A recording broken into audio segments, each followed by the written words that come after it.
بسم اللہ الرحمن الرحیم۔ ایک نے کویسچن کیا تھا کہ کوئی والد صاحب تھے، غالباً سعودی عرب کا ذکر کیا تھا، وہاں ان کا انتقال ہوا، انہوں نے وصیت کی تھی کہ میں مر جاؤں تو میری لاش پاکستان میں لا کے دفنانا، لیکن بچوں نے وہیں دفنا دی۔ اب وہ پریشان ہیں کہ کہیں ایسا تو نہیں کہ ہم نے بے ادبی کر لی ہو اور والد صاحب تکلیف میں ہوں، اور اس کی ایک علامت ان کو محسوس ہوئی کہ ابھی تک خواب میں تشریف نہیں لائیں۔ پہلی بات تو یہ ہے کہ افضل اور اولیٰ یہ ہے کہ جہاں انسان کا انتقال ہو اسی علاقے میں دفنائیں، کیونکہ جلد دفنا لیں گے، غسل وغیرہ ہوا، کفن دفن اور دفنا دیا، یہ بیسٹ ہے، کیونکہ میت کو جتنا آپ سفر کروائیں گے، جتنا دفن میں دیر کریں گے، اتنے ہی اس کے لیے آزمائشیں ہوتی ہیں اور تکلیفیں آتی ہیں۔ جب آپ یہاں لے کر آتے ہیں تو ایسے تو نہیں لاش کو بھیج دیں گے، اندر سے اس کا پوسٹ مارٹم کیا جاتا ہے، ہر اس چیز کو باہر نکال دیتے ہیں کہ جس کے سڑنے سے فوراً بدن جو ہے وہ سڑ جائے گا، گل جائے گا، تو اندر آنتیں وغیرہ سب سے پہلے نکالی جاتی ہیں، تو پوسٹ مارٹم لازم ہوا۔ اگر مرنے والے کو پتہ ہونا کہ مرنے کے بعد جب میرا پیٹ چیرا جائے گا اور یہ سب چیزیں نکالی جائیں گی کس قدر تکلیف اور اذیت ہو، کبھی بھی وصیت نہ کرے۔ اور یہ عجیب بات سمجھ میں نہیں آتی کہ پوری زندگی آپ پاکستان سے باہر گزار دیتے ہیں، لیکن مرنے کے لیے پاکستان بہت اچھا لگتا ہے۔ یہ کیوں اچھا لگتا ہے؟ پھر آپ وہیں پہ دفن ہو جائیں، کوئی مسئلہ نہیں ہے، اور شرعی طریقہ بھی یہی ہے۔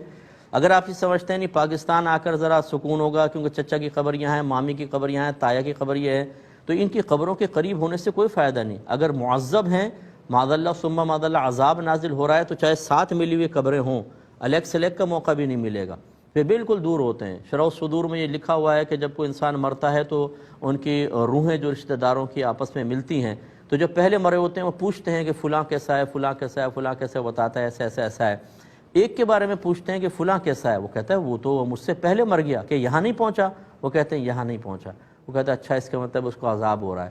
تو یہ تو مطلب یہ کہ یہ سوچنا کہ شاید وہاں جا کر ایسا ہوگا اور راحت مل جائے گی، ایسا نہیں ہے۔ کہیں پر بھی آپ ہوں آپ کی روحیں مل سکتی ہیں، اور کہیں سے بھی دعا کی جائے، ہزاروں میل دور ہوں، دعائیں پہنچتی ہیں، اس کا فائدہ ہوتا ہے، برکت ہوتی ہے۔ بعضوں کو تو میں نے دیکھا ہے بالکل علاقے کے اندر قبرستان ہوتا ہے، نہیں جا پاتی، اولاد تک نہیں جا پاتی ہے، تو یہ کوئی ضروری نہیں ہے کہ آپ یہاں کی وصیت کریں۔ چنانچہ چونکہ اس وصیت میں کوئی شرعی طور پر اچھائی کا پہلو نہیں تھا، اس لیے کوئی گلٹ فیل کرنے کی ضرورت نہیں، بہتر تھا بلکہ وہاں دفنا دیا۔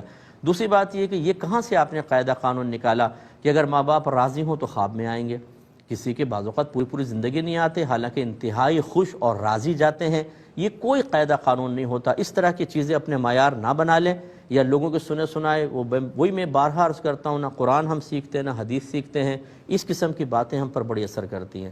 کوئی محلے کی خاتون آ جائیں گی، بولیں گے کیا تمہارے والد صاحب آئے خواب میں؟ نہیں آئے نا، اس کا مطلب ہے ناراض ہے تم سے۔ اب آپ وسوسے میں مبتلا ہو گئے، ناراض ہیں تبھی خواب میں نہیں آئے، ناراض ہیں۔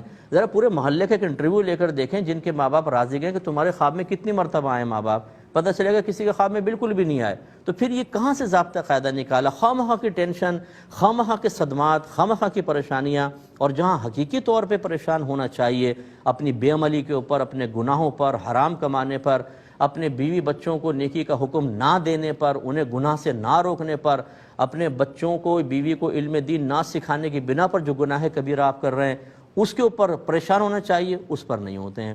ذرا ہمیں اپنے بارے میں سوچنا چاہیے۔ یہ کہتی ہیں کہ ہماری سوسائٹی